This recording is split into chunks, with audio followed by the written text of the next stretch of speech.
सबभन्दा पहिला त म तपाईहरुलाई हार्दिक बधाई र शुभकामना भन्न चाहन्छु। लामो समयको विवाद, बहस र अन्तर्क्रिया सहकार्यपछि एकीकृत कमिटी निर्माणमा तपाईहरुले सफलता प्राप्त गर्नुभएको छ र तपाईहरु बधाईको पात्र हुनुहुन्छ। हामी सबैलाई थाहा छ, हामी राष्ट्रिय र आत्मनिर्भर अर्थतन्त्रका पक्षपाती हौं र हामी समाजवाद उन्मुख मान्यताका पनि पक्षपाती हौं र हामी सार्वजनिक, निजी र सहकारीको साझेदारीमा एउटा नयाँ खालको आर्थिक मोडेलको विकास गर्न प्रतिबद्ध पनि छौं। हामीले संघीय लोकतान्त्रिक गणतन्त्रको संविधान निर्माण गर्दै गर्दा नेपालको राजनीतिक प्रणालीमा पनि केही मौलिक चीजहरू हामीले प्रस्तुत गरेका छौं, स्थापित गरेका छौं। समावेशी लोकतन्त्र, इन्क्लुसिभ डेमोक्रेसी, यसमा समाजका सबै वर्ग, तह, तबकाको कुनै न कुनै रूपको समावेशी समानुपातिक प्रतिनिधित्व हुने प्रणाली यो दुनियाँको धेरै देशमा देख्न पाइँदैन। इन्क्लुसिभ डेमोक्रेसीको हिसाबले हाम्रो संविधान एउटा विशिष्ट र युनिक मौलिक खालको संविधानको रूपमा त्यो प्रस्तुत छ। यो प्रयोगमा छ र प्रारम्भिक चरणमा पनि छ। कारण यसका विरुद्ध विभिन्न कोणबाट प्रहारहरू पनि भइराखेका छन् र यसको रक्षाको निम्ति फेरि हामीले विभिन्न रूपले आन्दोलित पनि भइराखेका छौं, आफ्नो ठाउँबाट मेहनत पनि गरिराखेकै छौं। गत सालमा हामीले जे देख्यौं, संविधान नै धरापमा पर्ने जस्तो, लोकतन्त्र खास गरी समावेशी लोकतन्त्र नै धरापमा पर्ने स्थिति हामीले अनुभूत गर्यौं र त्यसका विरुद्ध हामीले सडकमा, सदनमा, सबैतिर संघर्षको एउटा नयाँ प्रक्रिया अगाडि बढायौं र त्यसमा मूलभूत रूपमा हामी सफल पनि भयौं।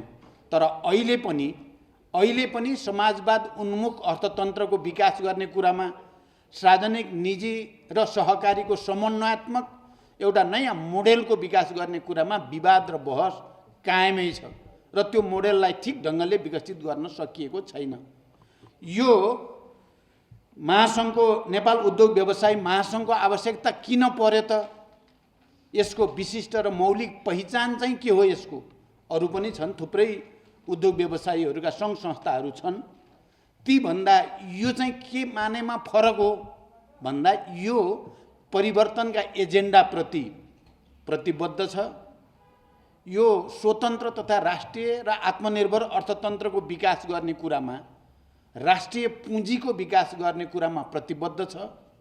यसले व्यवसाय गरेर सम्पत्ति विदेश लैजाने दलालको भूमिका नखेल्ने प्रतिबद्धता व्यक्त गरेको छ। त्यसकारण राष्ट्रिय पुँजीपति सम्मको प्रतिनिधित्व गर्ने गरी राष्ट्रिय पुँजीको विकास गर्ने मौलिक बाटोको विकास गर्ने गरी र देशभक्तिको, राष्ट्रिय स्वाधीनताको प्रवर्धन गर्ने उद्देश्यका साथ त्यस्ता थोरै आय भएका या मध्यम आय भएका या राम्रै आय भएका पनि तर राष्ट्रिय भावनाका उद्योग व्यवसायीहरू, दलाल नोकरशाही पुँजीवाद प्रति विरोध राख्नेहरूको यो संगठन हो। यसले हाम्रो संविधानले परिकल्पना गरे जस्तो समाजवाद उन्मुख समाजको आधारशिला खडा गर्न महत्त्वपूर्ण भूमिका खेल्न सक्छ भनेर नै हामीले यो विशिष्ट र मौलिक पहिचान सहितको उद्योग व्यवसायीहरूको संगठन बनाउने आवश्यकता महसुस गर्यौं। तपाई व्यवसायीहरूले पनि आफ्नो हित र आफ्नो इन्ट्रेस्ट अनुसारको यस्तो संगठन बनाएर जाँदा मात्रै हामीले अरूसँग प्रतिस्पर्धामा बिस्तारै बिस्तारै खरो उत्रिन सक्छौं भन्ने मान्यताबाट नै तपाईहरुले पनि यो संस्था खडा गर्न पहल गर्नु भएको हो। विभिन्न नाममा, विभिन्न रूपमा सञ्चालित भए पनि आज एकताबद्ध भएका तपाईहरु सबैको उद्देश्य चाहिँ वैचारिक उद्देश्य पनि, राजनीतिक उद्देश्य र व्यावसायिक उद्देश्य पनि एउटै भएको हुनाले नै आज यो हलभित्र देशभरिका उद्योग व्यवसायीका तपाई प्रतिनिधि साथीहरू यहाँ केन्द्रित हुनुभएको छ, एकीकृत हुनुभएको छ भन्ने म ठान्दछु।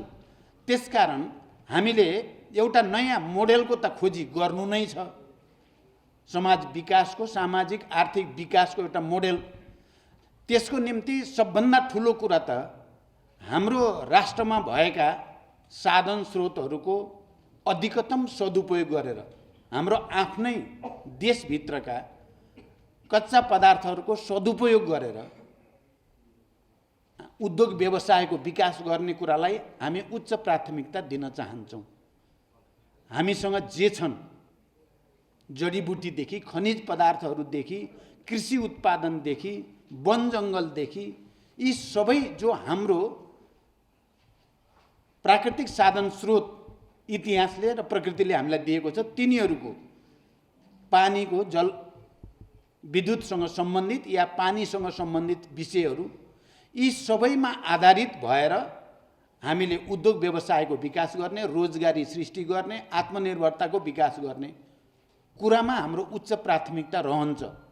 हामी विदेशबाट कच्चा पदार्थ ल्याएर यहाँ जोडजाड गरेर चाहिँ बिचौलियाको रोल खेल्ने जस्तो त्यस्तो अर्थतन्त्रको हामी विकास गर्दै छैनौँ। हाम्रै पोटेन्सियल जेमा छ त्यसलाई सदुपयोग गरेर हाम्रै श्रम शक्तिलाई रोजगारी दिएर अनि हाम्रै बजारलाई र बाहिरको बजारलाई पनि सम्बोधन गर्ने गरी हामी उद्योगको विकास गर्न चाहन्छौँ, व्यवसायको विकास गर्न चाहन्छौँ, अर्थतन्त्रको विकास गर्न चाहन्छौँ। अरूमा र हामीमा यही मूलभूत फरक छ।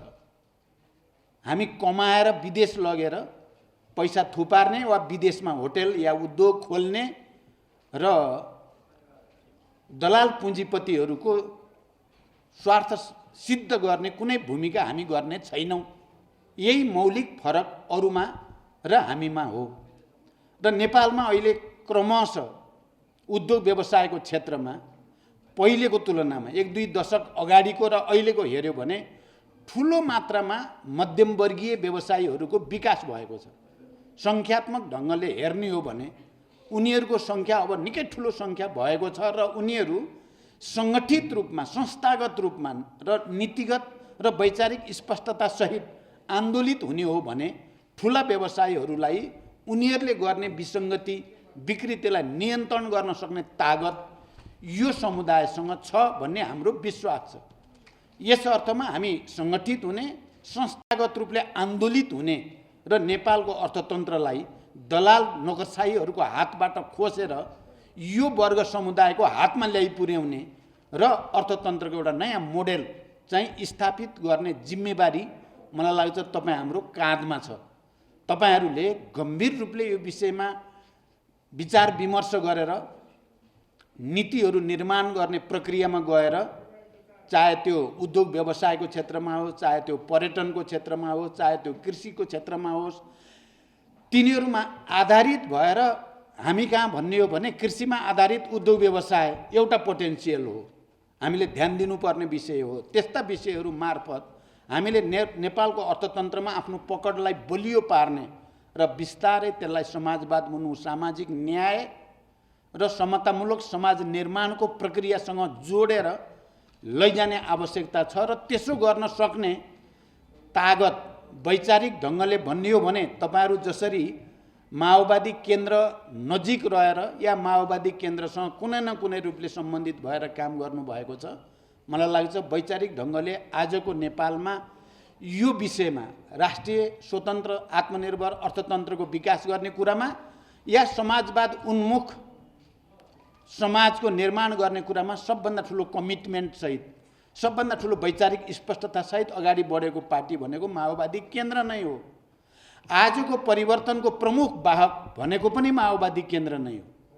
तर हामीले यस बीचमा जति आक्रामक ढङ्गले समाजमा यो चिजलाई स्थापित गर्नुपर्ने हो त्यति गर्न सकिएको छैन।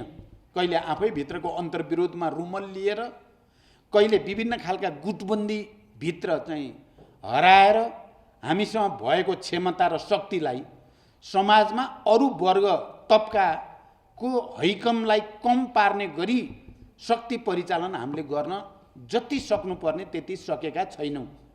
आज यो एकताबद्ध र केन्द्रीकृत भएको कमिटीका तपाईँ नेताहरू, तपाईहरू सबैलाई विभिन्न क्षेत्रको अनुभव प्राप्त भएको छ। तपाईँहरूले ठुल्ठुला व्यवसायी र पुँजीपतिहरूलाई नजिकबाट चिन्नु भएको छ। उनीहरूले गर्ने नकारात्मक क्रियाकलाप कस्ता हुन्छन् र कसरी गर्छन् भन्ने कुरा पनि तपाईहरुले थाहा पाउनु भएको छ र राम्रो गर्ने व्यवसायीहरूको स्थिति के छ, देशभक्त राष्ट्रिय स्वाधीनताका पक्षधरहरूको स्थिति के छ भन्ने कुरा पनि तपाईहरुले नजिकबाट अनुभूत गर्नुभएको छ। त्यसकारण तपाईहरुको चाहिँ भूमिका आउने दिनमा आक्रमक भनेको मैले नेगेटिभ अर्थमा भनेको होइन, वैचारिक राजनीतिक सांगठनिक र व्यावसायिक हितका दृष्टिकोणले पनि तपाईहरु संस्थागत रूपले र आक्रमक ढंगले प्रस्तुत हुन जरुरी छ। राष्ट्रिय अर्थतन्त्रका पक्षमा, स्वाधीनताका पक्षमा, समतामूलक समाजको पक्षमा, समाजवाद निर्माणको आधार तयार पार्ने पक्षमा तपाईहरु दृढताको साथ आक्रमक ढंगले प्रस्तुत हुनुभयो भने बिस्तारै बिस्तारै र छिटै धेरै वर्ष लाग्छ भन्ने मलाई लाग्दैन। केही वर्षभित्रै यो संस्था देशको अर्थतन्त्रमा महत्त्वपूर्ण भूमिका खेल्ने संस्थाको रूपमा उब्रिएर आउन सक्छ भन्ने मेरो विश्वास छ। अब यहाँ मैले अहिले धेरै भन्नु छैन, स्वागत मन्तव्य दिँदै गर्दा कृष्णजीले र यहाँ यो संयोजकको हैसियतले बोल्दै गर्दा श्यामजीले पार्टीप्रति केही गुनासो राख्नुभयो र तपाईहरुले ताली पनि बजाइहाल्नु भयो। त्यसले मलाई त छुनी कुरा त भइहाल्यो। अब म यति भन्छु, मलाई छोएको छ तपाईहरुको कुराले। म के सुनाउन चाहन्छु भने हिजो मात्रै, हिजो के अस्ति रे हामीले केन्द्रीय समितिको बैठकमा मैले नै के राखेको थिएँ भने हाम्रो पार्टी र नेतृत्व निर्माणको प्रक्रियामा हाम्रो अझै पनि परम्परागत मान्यताबाट हामी बाहिर आएका छैनौं। विभिन्न क्षेत्रमा महत्त्वपूर्ण भूमिका खेल्ने विज्ञहरू, उद्योग व्यवसायको क्षेत्रमा राम्रो भूमिका खेल्ने व्यवसायीहरू र विभिन्न सामाजिक जीवनका क्षेत्रका इन्जिनियर, डाक्टर अथवा टेक्निशियन यस्ताहरूको पनि केन्द्रीय कमिटीमा प्रतिनिधित्व हुनुपर्छ भन्ने मान्यता अहिले विश्वभरि अगाडि बढेको छ। तर हाम्रो पार्टीले यसलाई जति अग्रगामी ढंगले तुरुन्तै आत्मसात गरेर लागू गर्नुपर्ने हो, सकिएको छैन। आउने दिनमा यसलाई हामीले अग्रणी भएर भूमिका खेल्नुपर्छ भनेको थिएँ। अस्तिका दिन मात्रै यहाँ लीलाजी यही हुनुहुन्छ, गंगाजी यही हुनुहुन्छ, मैले व्यवसायीहरूको पनि समुचित प्रतिनिधित्व भयो भने मात्रै पार्टीले सही आर्थिक नीति, व्यावसायिक नीतिको विकास गर्न सजिलो पर्छ। अब डाक्टर, इन्जिनियर वा टेक्निशियनहरू भए भने मात्रै आजको चाहिँ विज्ञान र प्रविधिको नयाँ युगमा त्यसलाई आत्मसात गर्न सजिलो पर्छ। हामी परम्परागत राजनीति र सिद्धान्तका कुरा गर्नेहरूले मात्रै अबको सामाजिक रूपान्तरणको नेतृत्व गर्न सकिँदैन। यो स्पिरिटमा मैले राखेको छु। विधानमा केही संशोधन गरिएको छ। म तपाईहरुको चाहिँ सबैको भनाइलाई आत्मसात गर्दै अहिले केन्द्रमा तपाईहरुलाई प्रतिनिधित्व गराउने संस्थागत रूपमा कोसिस मेरो रहनेछ। यो विश्वास म तपाईहरुलाई दिलाउन चाहन्छु। र तपाईहरुले पनि फेरि यति मैले भनिसकेपछि यो हाम्रो अलिकति त्रुटि नै हो, यो आत्मसमीक्षाको विषय नै हो। हामीले समीक्षा सुरु गर्यौं। अब यो क्षेत्रबाट पनि हामीले संस्थागत प्रतिनिधित्व गराउँछौं पनि मैले भनिसकेँ। यति भनिसकेपछि तपाईहरुले पनि फेरि आपसमा एकीकृत हुने, केन्द्रीकृत हुने, अस्वस्थ प्रकारका सबै खालका प्रतिस्पर्धाबाट आफूलाई उन्मुक्तितिर लैजाने र गुटबन्दी र अराजकतालाई चाहिँ परास्त गर्नको लागि संस्थागत रूपले तपाईहरुको भूमिका पनि बढेर आउनु पर्दछ। तपाईहरुको पनि जिम्मेवारी छैन, पार्टीको मात्रै छ भनेर पनि नठान्नु होला। यस बीचमा जति पार्टीलाई दुःख तपाईहरुले पनि कम त दिनुभएको छैन। त्यसो भएको हुनाले पार्टीले मात्रै गल्ती गरेको, हामी त चाहिँ दुधले नुहाएका छौं पनि नठान्नु होला। हामी सबै उस्तै उस्तै छौं र यस्तै यस्तै भयो हो। त्यसो भएर आउने दिनमा चाहिँ हामी अब के गरौँ भने सबैले आफ्नो ठाउँबाट सकारात्मक भूमिका खेल्ने गरौँ। मैले भने विधानमा हामीले केही संशोधन गरेर प्रतिनिधित्व नयाँ ढंगले गराउने व्यवस्था गरे अनुसार तपाईहरु भित्रबाट पनि चाहिँ प्रतिनिधित्व गराइन्छ। म फेरि अन्तिममा यो बैठकको पूर्ण सफलताको निम्ति शुभकामना भन्दै यो एकीकृत र केन्द्रीकृत भएको उद्योग व्यवसायी, नेपाल उद्योग व्यवसायी महासंघको निरन्तर प्रगतिको कामना गर्दै म बिदा हुन्छु। धन्यवाद। अभिवादन।